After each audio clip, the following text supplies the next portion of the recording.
All right. What's going on, everybody? Good evening. I'm Mike. That's Wendy. You are in the marriage shop. Yes, Wendy. She's so beautiful. Don't you agree? Oh my goodness, no. Hey, Sheila, thank you. I couldn't find my other ones. Literally, I have probably about 20 pairs of reading glasses. So wherever they are, I just kind of grab them and roll. Man, I see what you did there. I mean, we got to let's get this banner down because, like, look what you did with the glasses. Come on. Coordination is crazy. Hey, this is not even coordinated like that. Yeah, it is. I mean, if you look, I mean, it's close enough. Okay. I mean, you know, ask the people. Don't ask me. No. Ask people. So anyway, thank you for being in here, Sheila Sanders Wright. Always glad when you drop in. Always. Yes, yes. So, what are we talking about today, babe? Whoa. Slow down, baby. You gotta like. How was your weekend? Like how? Let's talk about the heat. I don't know. You know what? Actually, don't talk about the heat. Oh my goodness. Heat is pretty stifling. There is so much happening in the world right now. So usually, I mean, we're still at war. Usually, we can go down the whole list. The World Cup is now over. The World Cup is over. It is over. For some of you, Spain won. I don't know if you were pulling for Spain. If you were pulling for Spain yesterday, the likelihood is that you weren't pulling for Spain before yesterday, right? But you got to, I mean, it makes it more fun when you pull for somebody. But yeah, the World Cup is over. What I don't think we appreciate enough, because in America, I don't know that there's a full appreciation for soccer in general, right? But I don't think that we as diehard American football fans appreciated this gap that was just covered, like from spring into the summertime. Like the World Cup, it filled the need. Having something to watch. But well. I mean, the World Cup happens every other year. Every 4 years, baby. Oh, it's every 4, like the Olympics. Yes. Oh. Oh, well. I guess 4 years. Turned out like that. So we have like Summer Olympics, Winter Olympics, and now World Cup. Did we have? Oh, we did have Winter Olympics, huh? I mean, you know, Winter Olympics is. I mean, it's the Olympics, so yay. And their clothing, though, you know, like really cool clothing during the winter time, but it's not, there's only but so much cross country skiing I can watch. And it seems like at the end of the day, that's what they dominate you with, cross country skiing, because everything else, I guess, is over quicker. I don't know. Well, anyway, that's good. I think the cross country skiing starts when everybody else starts. It just takes that long. And they're still going towards the end. But in terms of sports news, World Cup, Spain won. I was pulling for the Young Cats in this one. I mean, there's something about the whole underdog thing. Spain was not the underdog here. They were actually favored. They were favored. I know, but, overall, Argentina has gotten some favorable nods. Y'all know what I mean. You know what? I'm so tired of hearing about this. It's true. It's not true. Okay. It's not true. Anyway. Okay. So but yeah, so that was an enjoyable game if you got a chance to watch that. And then women's basketball. I didn't realize that the WNBA was like going. So, it's unbelievable. They are like and they've been in their season for a little minute. So Pat Wright said, "Hey, what's up, Pat Wright?" He said the ski jump. Yes, and the slalom. I like the downhill slalom and the ski jump. I think the issue with winter sports, like even the ski jump, right? They start at the top of the hill, and then it's just like. That's because we played with Wii. Right? No, that's what they do, and then boom, they land, and that's it. Or yeah, but we've seen people land badly. I mean, it's not a guarantee. So that's why you watch. Not skiing. Okay. No. Anyway, that's why I watch everything else. But why are we talking winter? Anyway, it's World Cup. It came up. Hey, Lin Lu, I sent you an invite. I see you rocking the blonde this summer. Okay. I see you. They say blondes have more fun. I don't know. Anyway. All right. No, it's all good. Yes. So, So what did you do this weekend? Oh, this weekend. Let's see. I did a keynote at the Greater Augusta Black Chamber of Commerce. They did a Men in Business brunch where they awarded Businessman of the Year. Mm-hmm. They awarded the Unsung Hero Award. Mm-hmm. They awarded the Community Advocate, I believe, of the year, mm-hmm. and then the Leadership Award. Let's see if I can remember all the names. Community Advocate, I believe, was David Mew. Okay. The Businessman of the Year was PJ Ware. PJ Ware, thank you. Kitchen Kings. Yes, Kitchen Kings. Yes. Don Clark was the Unsung Hero. Mm-hmm. And Sheriff Gino Brantley won the Leadership Award. Yeah, Sheriff Gino Rock. That's his nickname, Gino Rock. What's your sheriff's name? I'm just saying. Oh my goodness. Yeah, that's pretty cool. Yeah. Yeah. So Joseph he said that yes sir to airtime. Mm-hmm. It's fun to watch. Hey Jay, glad you could drop in. You are a busy woman. Indeed. Just a lot going on. Yeah. And she's gearing up for the Spartan Challenge.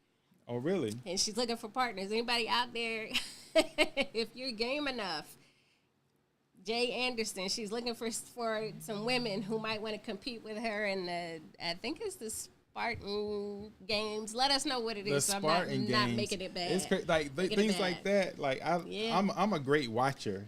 We'll cheer you on. We'll cheer you on. So, heck yeah. I mean, I don't know. I can't even claim that there was ever a time where I was like, yes, I would do that. And the only time that I've done anything like that, I was forced to do it in the military. And so in that case, I was paid to do it. Well, there's a time I definitely would have done that, but I'm injury prone. So there you have it. Ooh. Like too many knee surgeries, broken arm. Let's go. She needs a partner. All right. Y'all heard it here. Wait a minute. There's somebody. Where's Trish Shanahan? Spartan Sprint. Only a 5K and 20 obstacles. Oh, that's it. Come on. Y'all can do that. Okay. I got somebody for you. So we'll reach out. All right. Okay. So anyway, let's get into it. Yeah, let's get into it. So, but you kind of glossed over it. You did a phenomenal job at the keynote. We are proud to say that we have been supporting, at least with our presence and our talents and gifts, we've been supporting the Greater Augusta Black Chamber of Commerce since its inception in 2017. And, just so proud of Renique West and her team. I mean, and so they kind of feel like family. Yeah. But I think the most fun we had with the GABCC was at our Christmas party. Yeah, a couple of years ago. Yeah, their leadership came through at the Christmas Yes. party that we do, and yeah, it was a blast. It was a blast. I don't know. We might have a Christmas party this year. We'll see. If we're here. If we're here, we might We do don't it. know. We don't know. So, but the keynote went well, and we encourage you to get involved and all of that stuff with your Chamber of Commerce, especially if you're an entrepreneur. So, And we've been involved no with more like Chamber of Commerce commercials. pretty much all of them. But All yeah, of we the didn't come here to chambers. talk about Chamber of Commerce. 'Cause Yes. that's boring. Yes. All right, let's go. Okay. So, last week we started part 1 of a series. You know, I don't know if y'all love the series. I kind of like the series because you kind of know what you're looking forward to. But before we can look forward, we got to look back. So, last week we started part 1.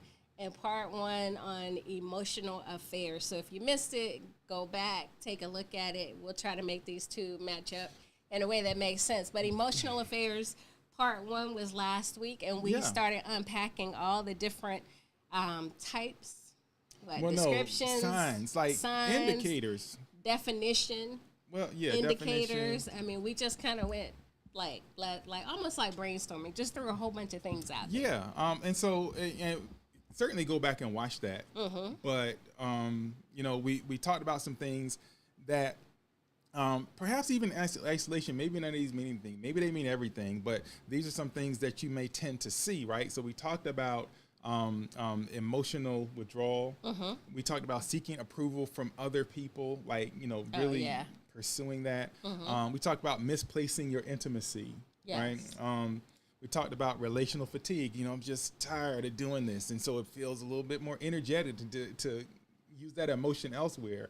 We talked about minimizing. If there's a concern, we talked about kind of minimizing things. Yeah, like and being defensive. We talked about, you know, self-deception, fooling yourself. Like, it's really no big deal. We talked about a little bit about seeking common interests with other people outside of your marriage, right? We didn't talk about. There's one that we read about, like objectification, right? Kind of making someone ideal in your eyes, or even yourself. Like, you know, like this person is everything that maybe my spouse isn't, right? And or I say everything, some major things, or what you're interested or looking for right now. So I think that is necessary to kind of talk about that just a little bit. You said we didn't really talk about it, but this whole idea of midlife crisis, right? When people think about when these things tend to happen, or when they notice that, you know, I mean, is it common? Does everybody have a midlife crisis? Is that a real thing? What does that look like in marriage? We could do a whole series on that. But this whole idea that, you know, the person that you're married to changes. We change over time, different season, different hormones, different everything. And so I read a post, and we've talked about this too, but I read a post that this guy was saying that he talked to his grandfather, who was married to his grandmother for 80 years. Who knows if it's true? But the point was, with the grandfather, he said, "What's the secret?" And the grandfather said, "I've been in love with 5 different women." So in the course of the 80 years, and he just kind of broke it down. I fell in love with her, you know, initially. I fell in love with her again when she had our first baby. I fell in love with her again. And that's kind of how you have to look at it, right? You're married to the same person, but over time they change. And our job is to fall in love with them again. Yeah, because I think some people might be like, they don't want to fall in love with a new person. They're like, why aren't you the person that you were? Exactly, right? Who you were. And then same size, same hairstyle, same energy, same jokes. Maybe. So yeah, and so that's just one way, because sometimes people aren't looking for anything, right? That's true. They aren't out there looking for something. They're not trying to replace anybody, but they just find themselves in a situation where it's like, wow, you know, it's so easy to talk to you. It's so fun to talk to you. Yeah. It's so fill in your blank. Yeah. And I think part of that, you know, we talk about constantly doing like a pulse check, or doing an assessment, or a check-in, right? Whatever you want to call it. Pulse check, check-in, assessment. you really have to kind of get the lay of the land at the point that you are today, right? So maybe it's been a while since your last checkup, or what do they call it if you take your car in for maintenance? Is that called a checkup? I mean, it's service, routine maintenance. What do you? It may have been a while since you had your car serviced. Since you had your oil changed. Right. Oh, Lord. And so, like a car, because we in the shop, y'all. Yeah. This whole idea of, hey, over time, we can just get up and keep doing what we've always done and expect it to keep running the way it's always run. However, things change. And if we're not attentive to those little changes, the little changes can become big issues. Yeah. So I think for a lot of people, this particular topic, I think is problematic for a lot of people. Okay. Right? Because, and it's a fair question. Well, I mean, I can't have friends? And then I have friends of the opposite sex that I might enjoy talking to? Yeah, we talked about friends. Okay. Yeah, but we talking today, though. Yeah, I mean, I think it's a valid question. It's a conversation that you and your spouse should have. What is your mutual agreement of how you will handle friends of the opposite sex and friends of the same sex? I mean, that came up too. This whole idea of I think right at the end, somebody asked the question, can you have a same-sex emotional affair? I think it was Thomas. And we were like, oh, that's good. Hold on to that, and we'll get to that tonight. Yeah. So. Yeah, I think, let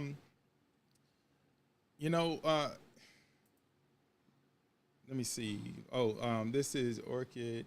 Why can't love true to you? It's a lot of syllables you got in there. All right. Possibly what one is falling in love with is the growth in another, because life is about constant growth. The beginning, middle, and onward has different looks. That is very that's very insightful. I say profound. One thing that my advisor in grad school did, Neil Grunberg, he made some recommendations for us that helped to keep our marriage growing in the same direction and growing together. Because when you are growing, and this is when a lot of people find themselves caught up and in trouble too, right? You're doing something, you're growing, you are maybe meeting some goals, and there's this energy that comes along with that. And the people that are in that with you, there's a certain kind of intimacy. Maybe you're sharing that you're not sharing at home. Maybe there's a motivation that you're sharing that you're not sharing at home. Maybe there's some things that this person does, and you're like, yeah. And I was thinking about this earlier. Some people have said, and I've heard them say to other people, like, if I hadn't married the person I married, I'd be married to you. Ooh, I hadn't heard that one. I've heard people say that, like, out loud, right? Yikes. And so, careful with that. But anyway, back to Grunberg. One thing that he did, because when you're in grad school, it's actually pretty challenging, right? It's really stressful on a marriage.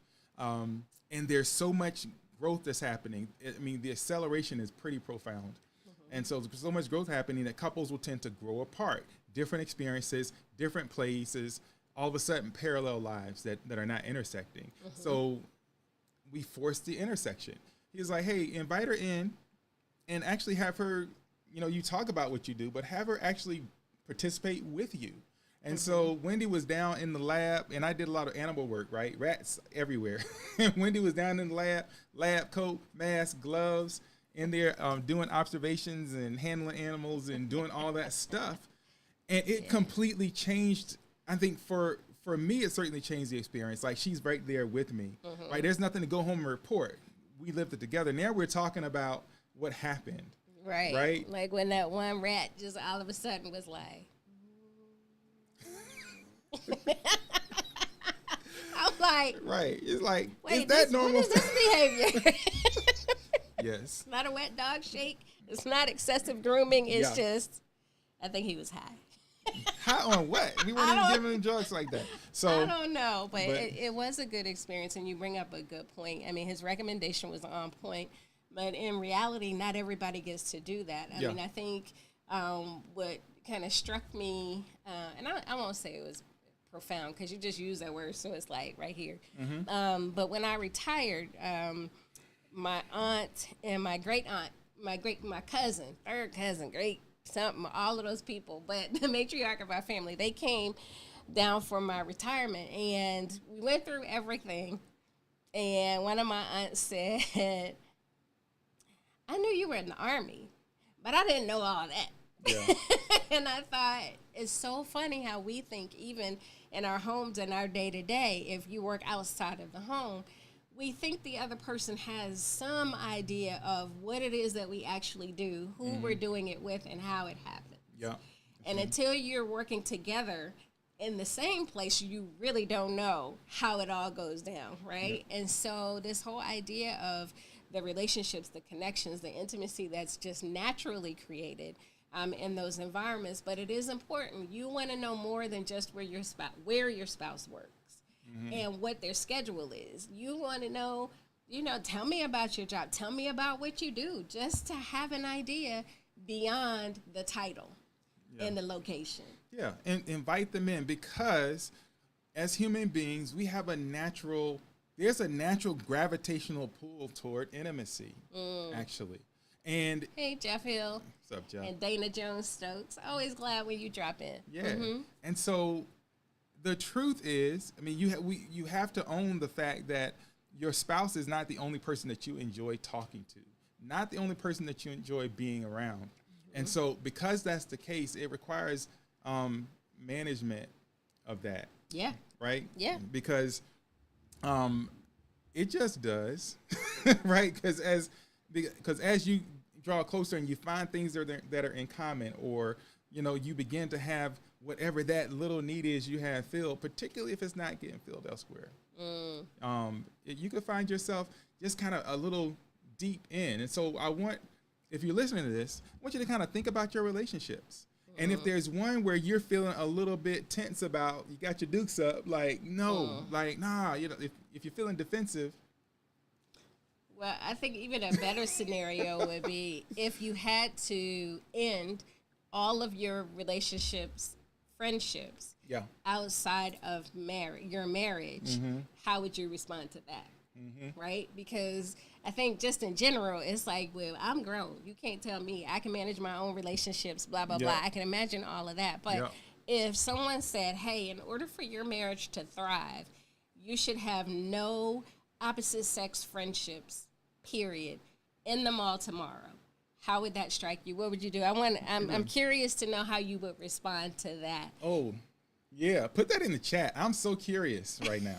So, in case you just jumped on and you missed it, I'm really curious to know that if you were challenged, if someone said you must end all of your opposite sex relationships, friendships tomorrow, how would that strike you, and how would you respond? So drop that drop your responses in the chat, and we'll get to those when they start to pop up. But because I think humans in general, especially adults, have a real thing about being told what to do. Yes. Right? Let me do it on my own. Let me discover it on my own. Let me do it on my own time. I don't want to be forced to do something. So we're just kind of, go ahead. Why should I have to?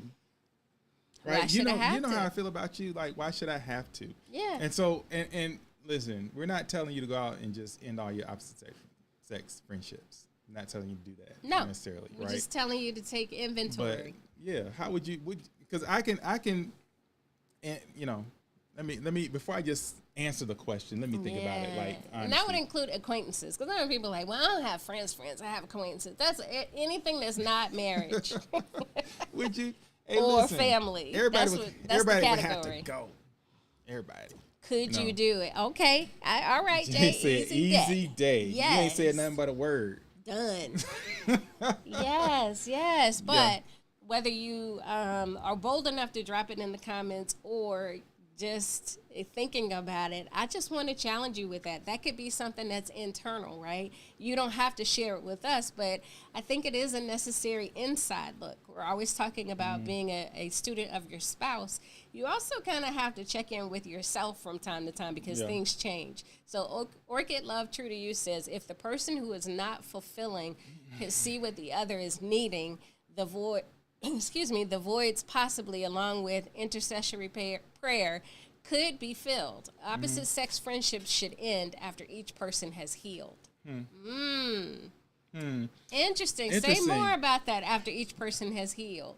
After each Say person no more. is healed. Hey, Thomas Stokes, we're Thomas. starting off kind of, we brought up your question from yesterday, but right now we're answering the question of if you were told that you had to end all opposite sex relationships, friendships that are outside of your marriage, if you had to end it tomorrow, how would that strike you and how would you respond? So Jeff Hill says, yep, that's a biggie.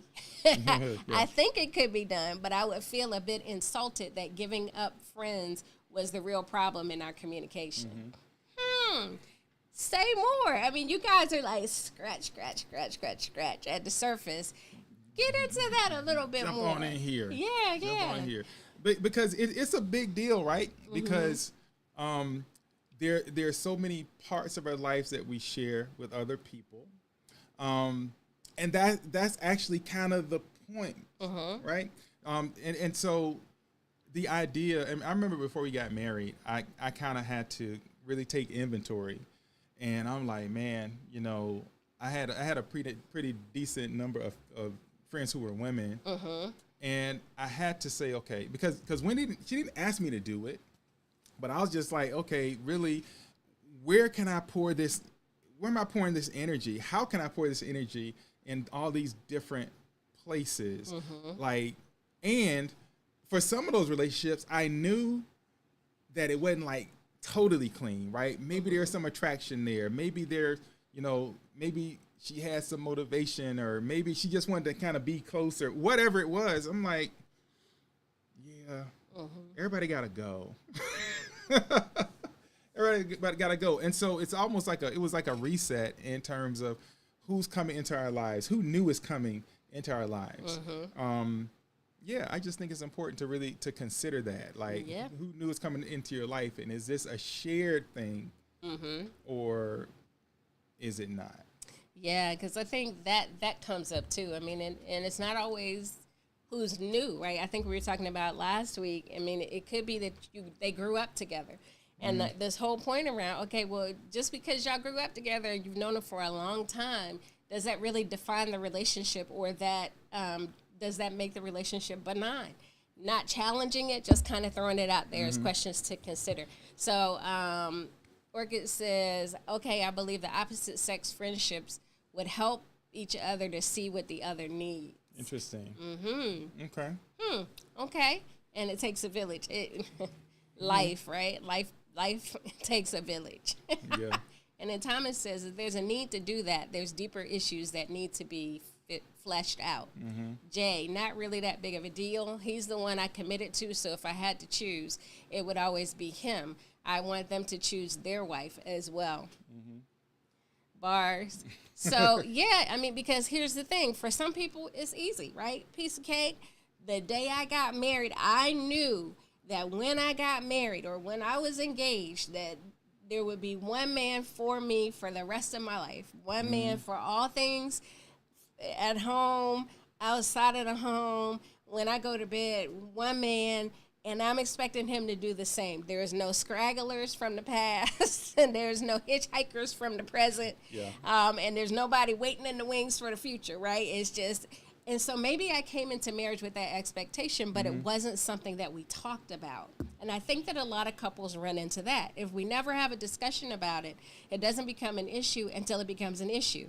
And this, unfortunately, does become an issue for quite a few people, whether it's going back and holding on to old photo albums, like, it's like, but this was a point in time, this is history in this photo album. Yeah, that's true, but also might be full of X's and O's. Yeah, look, man, the pictures, I dumped like a big box of pictures. Dumped them, they had to go. I was sitting there like, when it just clicked, I don't know what made it click, but I'm just like, I think these pictures gotta go. And so I've actually gotten to some real debates with some good friends of mine about whether or not the pictures stay or go. And I don't know, a picture to me, like when we've been talking about building intimacy, right? Yeah. A picture is kind of another way to maintain that. there's this connection that you want to maintain. And certainly, yeah, there are a lot of memories that I threw in that box when I threw those pictures away, right? But I had to ask myself, okay, do I want to go through some box and look at Wendy's old ex-boyfriends? I do not. I already know the answer to that. 100% no. So that was one thing. Then I'm like, well, what if she runs across these boxes and she's flipping through? How is it impacting her? What's she thinking? What she feel? To me, it was just too easy. And when it really dawned on me, right, like I was just like, yeah, they gotta go. So it's like, yeah. Well, just like we kind of had you do that quick exercise of thinking about how would you feel if somebody said, tomorrow you need all opposite sex friends, you need to cut them off, right? What if somebody said tomorrow also, whatever pictures you have of you and somebody else or that other person that you were formerly in a relationship with, put it all in this box and burn it. Tomorrow we are going scorched earth and I mean, you know, how would you be like, bet, like, let's go? Or would you be like, oh, okay, wait a minute, wait. I wonder. So, hey, McNeil, I'm so glad you're here. Welcome. You and Welcome your back. miracle baby, so blessed. Yes. So Lynn Lou says she's thinking about it. Males, yes, definitely. Female, 2 genuine friends, no. Yeah. And that's good, right? Exactly. I mean, though, you know, and we'll get to that a little bit because Thomas's question was about, well, what if can you have an emotional affair with a same-sex person? And I believe that the answer to that, at least from my perspective, is yes. Okay, we'll get into that. Let's get Okay, the rest of these comments. we always asking them to ask us questions. You gave us a good one. All right, and so Thomas Stokes, hey, open up Gardner Grove. We'll come over there anytime and do a marriage shop live. Oh, that'd be amazing. Orchid Love, true to you, a live discussion would help. And we'd love that. And not ignoring you, trying to look at what our calendar is doing. So we got you. We should do it. Somebody figure that out. Oh my goodness, Let's do it. Monica Got Ferguson. a live stream of that as well. We were so blessed to reconnect with you guys in Reston. Yeah. We've been smiling ever since. Glad we got a picture. But she says, I'm with you with the pictures. I was cleaning out my stuff the other day and had to let go of the exes. I had to ask myself why I wanted to keep them. Yeah. And it's interesting because when it's in a box or in a photo album and it's tucked away, it's just like the memories in the back of your mind. For whatever reason, if something triggers them or you know, you go through the box, whatever it is that brings them back. The challenge, this personal challenge to you would be, what is my reaction when I look at the picture? If I look at the picture and I'm like, you know, what comes back? Because when you look at somebody's face, a whole lot of memories come back, good and bad. Right. But ultimately, are you picking up a picture like, and burning that, or are you picking up the picture like, oh, right, and she determined she had to let it go. Like there and their pictures, if y'all know, for those of you who held on to paper pictures, like you go through and find the one you like. Yeah, give me this one, give me that one, right? So I think that, but the whole point of pictures is to keep us connected, right? To keep this thread connected to the past. The That's memories. the whole point of pictures. So I think it's something to be really thought about. But Yes. I bring up the pictures because that's just a little piece, right? A little brick on that, a little whatever, a little chain in the link. Whatever metaphor you want to use. Yeah. It's a way to somehow stay connected to something, right? And so that's why when you think about the people in your lives, and Wendy, I know some of y'all are all stressed out, like what? Like, get rid of all my friends. Like, but all evidence. it is something that you really should like consider, because I know some of you are saying, well, if it comes to that, then we have some bigger problems. Yes, you do. Yeah. But would you be willing to clear your life out in order to begin to work through some of those problems? Not saying that would happen or will happen. For some of y'all, it has happened. Yeah. Right? But if it were necessary, for whatever the reason, to clear the slate, could you do it? Like, you know, y'all don't miss me with all of, but you know, we got big problems. Yes, that's not the point. Yeah. I mean, but that's a tough one. It's a tough one. Yes. And again, we're just kind of challenging you to look at yourself first and then, again, enter into that conversation, right? It's a conversation we should have that often, and many of us I don't know how many, maybe you did, but prior to getting married, that wasn't a conversation that we had. We weren't talking about, well, what about any evidence of anybody before us, right? Before the Perrys. Didn't we? Maybe not. I'm like, get rid of this in real time. Trash. Who's that on the phone? Oh, goodness. All right. So, Gay also says, get rid of pictures and break soul ties to these relationships. Mm-hmm. Yes, and yes. Yeah. Jay says, I hadn't even considered the pictures. We got married in kindergarten, pretty much. So, those are high school memories. I didn't even connect the relationship stuff to it. Yes, right? But again, when you look at the picture now, I mean, you know, your heart and your eyes don't lie. Mm-hmm. And you can't really hide, like, if you look at that picture, you just open it up or turn to the page, like, you know, or if your spouse comes to you, like, who is this? They come to you with a picture. Mm-hmm. I would say to you, before you respond and before your facial expression changes, take about 3 to 5 seconds. That's too long. I'm going to say, that's a lesson. To go. If you pause for 3 to 5 seconds, that may say everything that needs to be said. No, this is what you do. What? You say, hold on, let me get my glasses. I can't even see you, that is. Hilarious.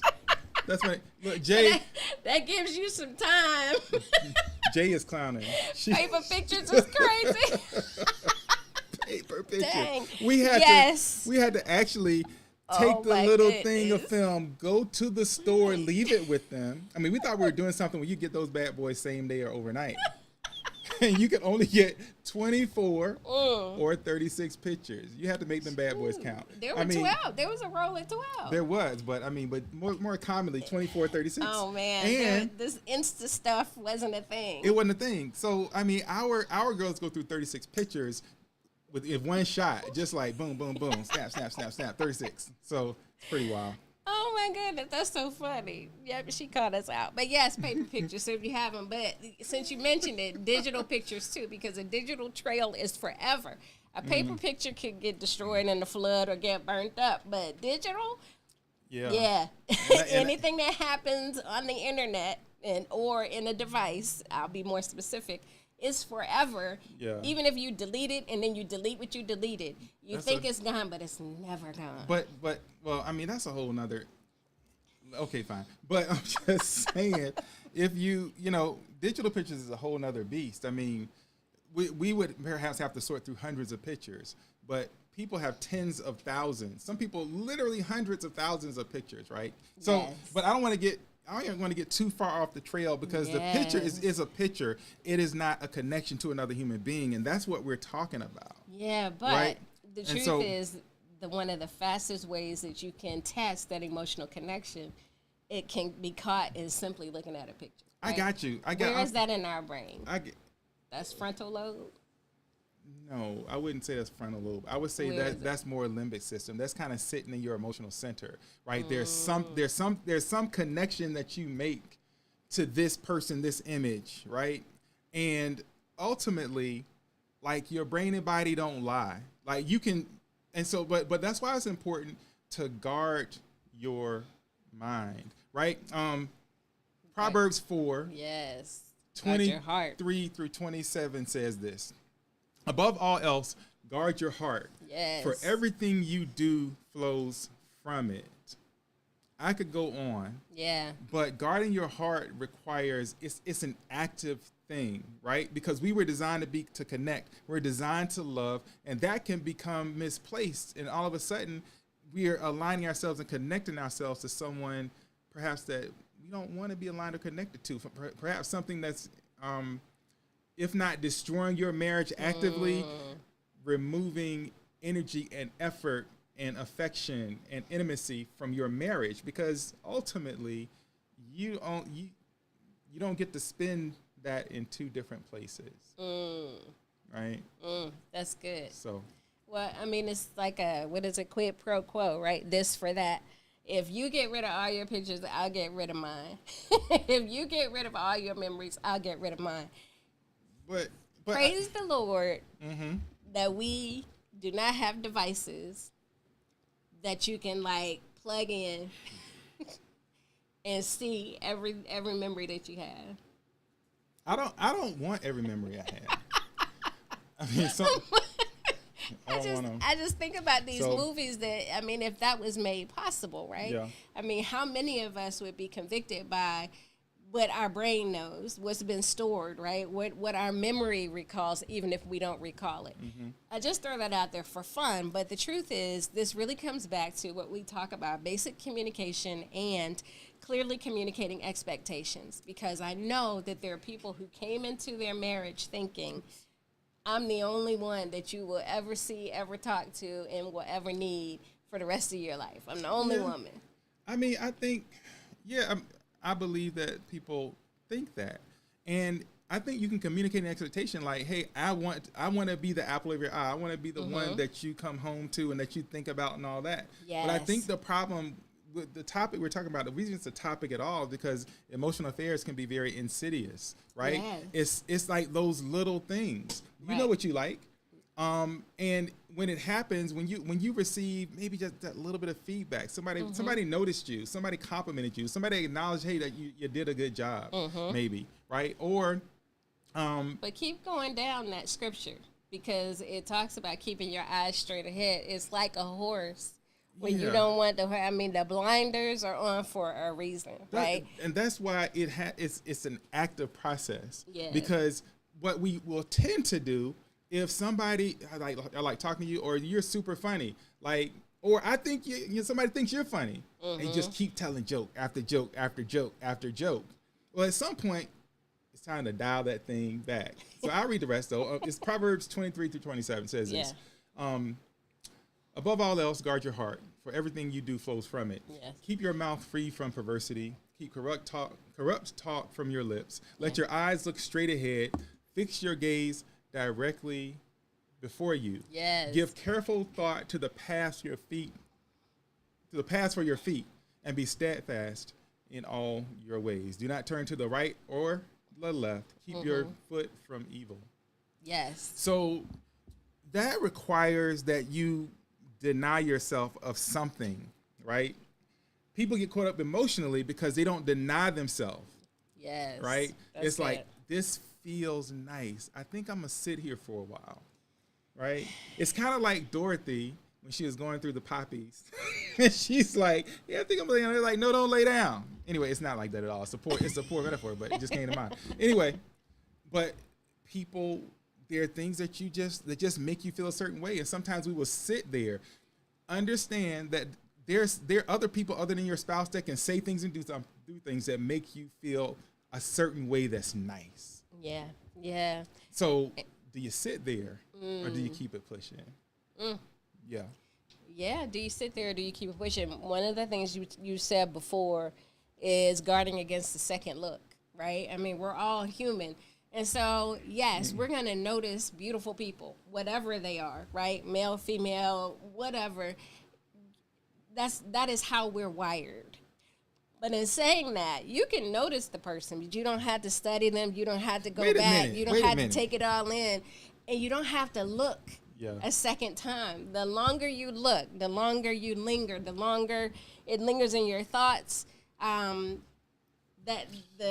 little bit of time that you're spending with whatever story you're telling yourself is not only penetrating your mind, it's penetrating your heart. Wait a minute. So you telling me you know this good looking man? Yeah. Man, no, you don't.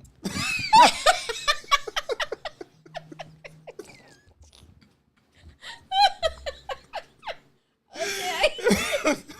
Anyway, so I'm not asking you. Anyway, so look, I don't see anything. Yep. Mm-hmm. What's the true story? No, baby. I have to really give you props in this moment, because I don't know what kind of training you went through or what you're telling yourself, but you almost always, it's like a 99.5% pass rate on if we see somebody looking scandalous. Yeah.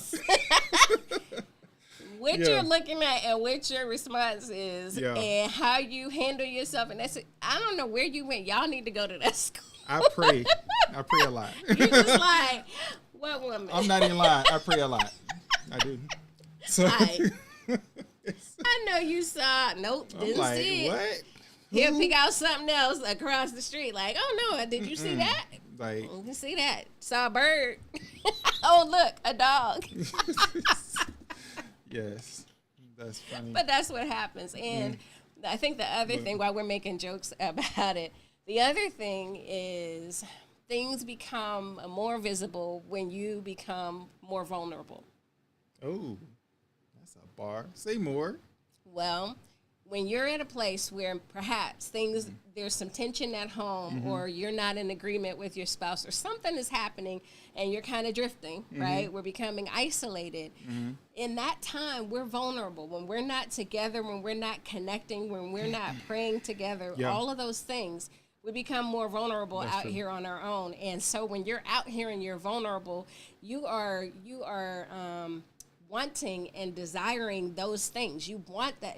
It's natural. You want the closeness. We want the conversation. We want the interest. We want the connection. But we will stand our ground on, but I'm mad at you. So if I'm mad at you, why should I go without when you're the problem? Well, And I think that's flawed thinking. yeah, I think okay, this example is actually much better, I Okay. think. All right. So there are certain things that you need, like in relationship, there are certain things that you need. There's certain connection that you need. There's certain words and affirmation and things that just make you feel like connected and seen and all that, Yeah, right? yeah. It's almost like food. Like that need for connection is a basic human thing, just like food is. Yeah. It's Now, belonging and connection. right. And so you, like, preferably, like, you going home, you're going to eat at home. Right? But what happens when the cupboard is bare at home? There's no food. You don't cease to be hungry. And you can say, you know what, I'm not eating anywhere but at my house. That's what I'm doing, right? But when you go out there in those streets and somebody rolls by with, whatever it is you love and is wafting, and you're just like, oh man, that smell delicious, right? Do some wings. Right? It's like, man, that's delicious. And so when you're starving for something, yeah, I think your senses are heightened. Yes. Right? And so then it becomes, now there's this additional battle that you're fighting. And that's why it's so important as to serve your spouse as well as you possibly can at home. Like, don't send them on the street hungry, so to speak. Oh my goodness. Right? But I'm talking about who is that? Oh, Sisney. Oh, snap. Is that Tamel Sisney. Hey, welcome. She said, Welcome to the marriage shop. As a spouse, you're supposed to be your spouse's biggest cheerleader and supporter, so you should be complimenting as much as possible. Yes. You should be complimenting as much as possible. You should be touching as much as possible. You should be talking as much as possible. Yes. Right? All those little connection points. So, and we were talking today, it actually, even with everything we're saying, it is impossible for you to feel every single need your spouse has. Yes, yeah. Right. We were talking about that because I think that people sometimes rationalize having other people in their lives and even children to fill the gaps where maybe their spouse comes up short, right? Maybe my husband doesn't like to talk, but I'm a talker, and so I got to get it out. We start to rationalize and try to validate our actions and our thoughts based on identifying maybe a deficit that your spouse has. Yeah. And that's really not fair because no human can provide for every need and desire that you have. And that does not mean, God did not say, get you 3 husbands, because you're going to need one that listens, one that cleans the house and fixes everything, and then one, Yeah. I mean, but I think that's kind of what we do. We kind of, we do things to plug the holes because we're selfish. This is what I want. I deserve to have it, so I'm going to get it from wherever I can get it. Yeah. You have to be careful with that.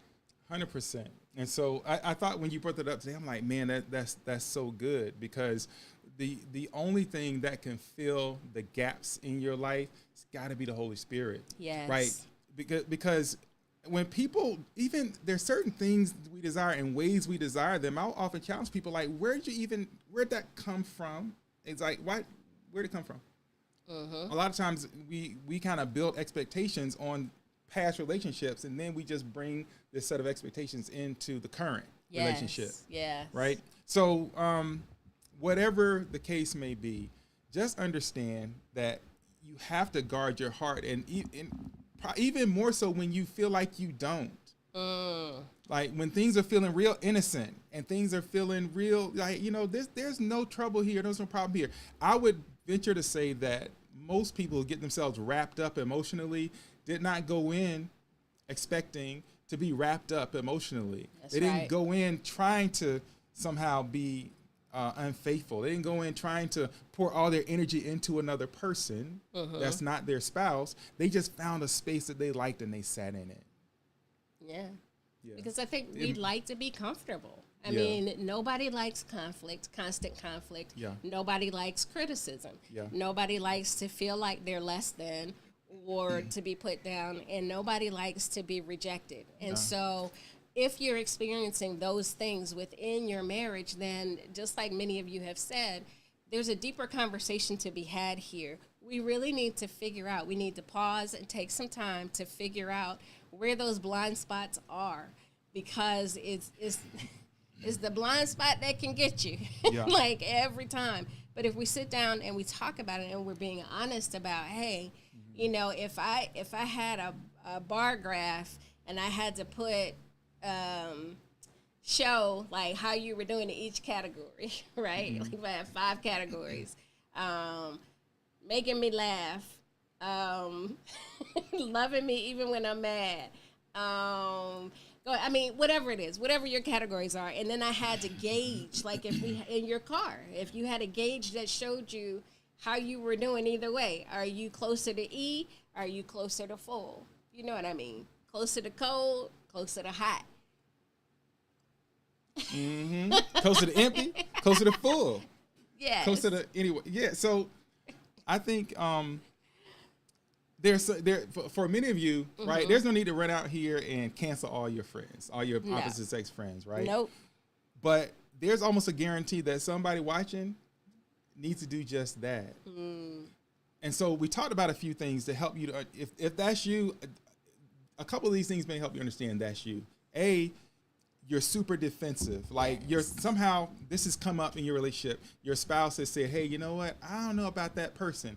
But you fight to keep the relationship. Yes. Like you're pushing back from what your spouse says, and you're like dismissing what they say. Like that's a huge red flag. It is. Right? I mean, and often in the defense could be even lighthearted. It could be like, man, you tripping. Yeah. So there's there's that. Another thing, and if these stack, then you really should take a look at this, right? But another thing is, if every correspondence, every conversation, every text message, if you wouldn't share that openly with your spouse, that's a problem. That part. So potentially. I am learning this, and y'all gonna hear me say it, so you're gonna have to hold me to it. I hate group chats. Oh my gosh. It's like somebody is pulling my teeth every time I hear that I've been added to a group text. But let me tell you something. If Mike needs to text any woman that's not me, I don't mind at all being added to the group chat. That's just it.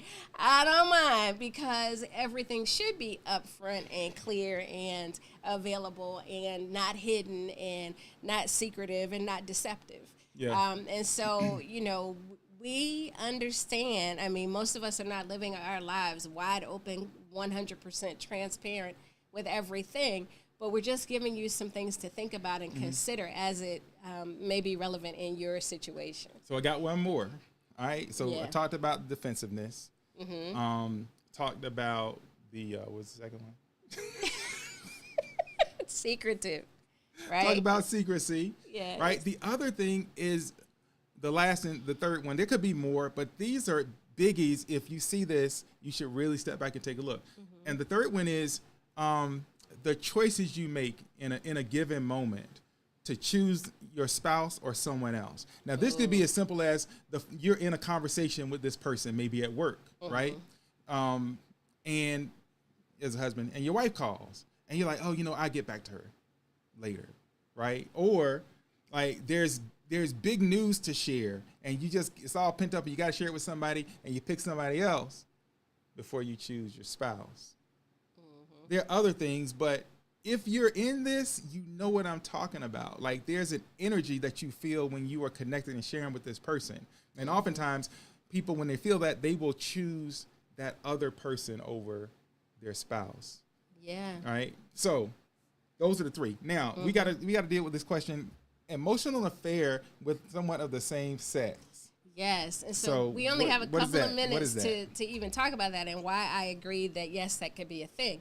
Because I think that sometimes it's the whole girlfriend debate, right? Women and their girlfriends, right? Again, my husband doesn't like to talk. He doesn't really talk about his feelings.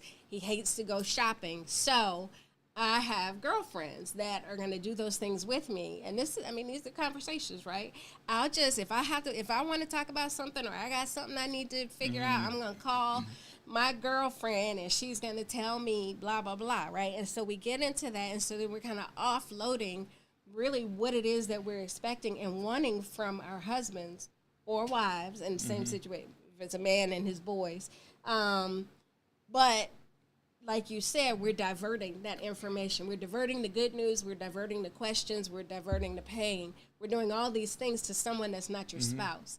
And I think that while you're not necessarily in danger of getting involved in a physical affair with a same-sex person, which, again, whole nother topic for conversation. But the fact that somebody's there, a crying shoulder, as people would say, or different things, you have to be careful, because anybody can fall in love with anybody.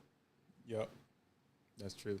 And so I think from a husband's point of view, I think, and I wouldn't definitely call it an emotional affair, but I will say that if you get with the fellas, right, oftentimes you'll get with the guys and you will talk about your situation and you will come to conclusions and even come home with solutions about what it is, what's going to happen next, or what have you, and you come to all those conclusions without any input from your wife.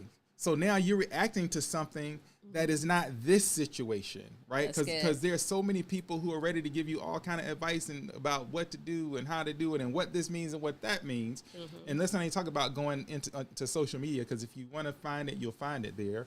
Yeah. But if you come home and you've already made a conclusion about what this is and what we're going to do about it, and you haven't involved your wife in it, then that's problematic, right? Yeah. And so, like, all of that, and it's difficult sometimes, it's a challenge, but directing all the energy back home is what we're talking about. Right? Yeah, so a couple of things have been popping in there, because Jeff says, you mean you can't have a work wife or husband, LOL. We talked about that last week, Jeff. We kind of dropped that in there, that work wife, work husband, and then I came across a video that I showed Mike where the work husband was going off because the real husband came to the job. Just a mess. Right. And then so if you feel some kind of way when your coworker spouse comes to the job, you may be in too deep.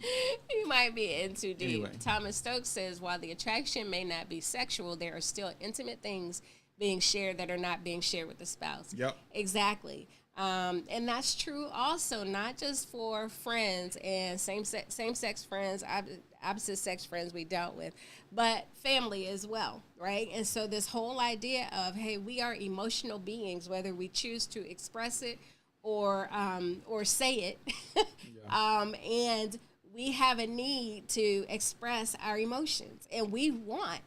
Our true desire is that whatever excites us, whatever makes us happy, our spouse is going to be all in. You want to be seen and heard. You want to be seen and heard. Yeah. But here's the thing. It's almost like liking the same food. So here's what I mean. We could go out to get ice cream, and I try ice cream. Mike and I we could try 6 of the flavors. And when I taste one, I'm like, this is amazing. This is the best ice cream I've ever tasted. Here, taste it. you taste it and you're like, I wouldn't say it's the best, blah, blah, blah. My desire is for you to match my energy, be as excited and be like, yes, this is the best ice cream. So when you say, want, I want to be like, okay, well, let me ask somebody else because something's wrong with you. I think that's what we kind of get to sometimes in that. I know that was kind of a long way. So, Jeff, you gave us what we could start talking about next week. There's going to have to be a part 3. I'm going to invite you. It's going to have to be a part 3. Go to the QR code, Yes. Jeff, or actually, let me put the link in the chat if I can get it. Yeah. Because I mean, this is so loaded with and it has arms, right? But we're really talking about those same fundamental things. So that's there's love, there is communication, clear communication. There's communicating your expectations. There is sacrificing and receiving. There is loving without conditions. There's so many things that we want out of our marriages, but we have to know not only how to communicate that that's an expectation or a desire, but we also have to learn and know how to receive it, or to communicate that we feel like we're not getting it. And so when we can get to the place where if your husband or your wife is your best friend, or the person that you talk to first about everything, and your confidant and your advisor and your mentor or whatever, there's a lot that's being shared. So, well, I mean, what are you gonna say? But see, it seems like you dipped in there. We told Jeff we coming back to I that. know we are. But I'm just Jeff, saying. Listen, I put the link in the chat, Jeff. Go click that, put that in there to make sure we get that documented. And for anybody else who wants to discuss particular things around marriage, go ahead and either scan the QR code, go to the chat, click the link, and you can drop that question there. Yes. So yeah, it's about communicating your expectations. Also, it's important, and I'll close with, sometimes there are things you didn't even know that you expected, or maybe that you wanted, that you liked, that you discover elsewhere. If that happens, then it might be important for you to pull back, go into prayer, and think about like how you feel about this relationship, about this connection that you formed. Yes. All right? Yes. So and yeah, we'll pick that up next week. yeah. All right. Part 3. Are we going part 3? We are. Why not? Okay, I guess we're going part 3. All right. Listen. Appreciate y'all. Love y'all. Let's pray. Heavenly Father, we come to you tonight just thanking you for being God, for all the marvelous things that you've done and that you continue to do. We thank you for everyone that is listening, everyone that's watching. And God, we pray that hearts are moved and that things change in a way that honors you, that honors our marriages, God, and that reflects your love, God. And we just want to show the world what real love looks like and how marriage is a perfect picture, or can be a picture of that perfect love, God, so that you have for us. So we thank you for everyone that's here. And we ask that you bless their homes, bless their families, bless their marriages, God. Help them to love one another the way that you love us. And we'll be sure to give you all the honor, the glory, and the praise. We thank you. We love you. We pray these and all blessings in Jesus' name. Amen. Amen. So, hey, we're in Augusta, and we're going to be in Augusta for a while. So we'll be back next Monday. Oh, you mean we're not on the road? We're not on the road. Yes. We're home. Thank God. Yes. Yeah. So this is good. We don't know how to act when we're at home. It's like, man, where are we going next? Anyway. When are we leaving? So until next week, have a blessed week, and we will see you on Monday at 7 in the shop. Later, y'all. Bye. Oh, yeah. Oh, yeah. Oh, yeah. It's your boy, JC. I'm in the mood. Love, yeah. Lately I've been constantly thinking about you, babe. You drive me crazy, yeah. And girl, I want this. Got me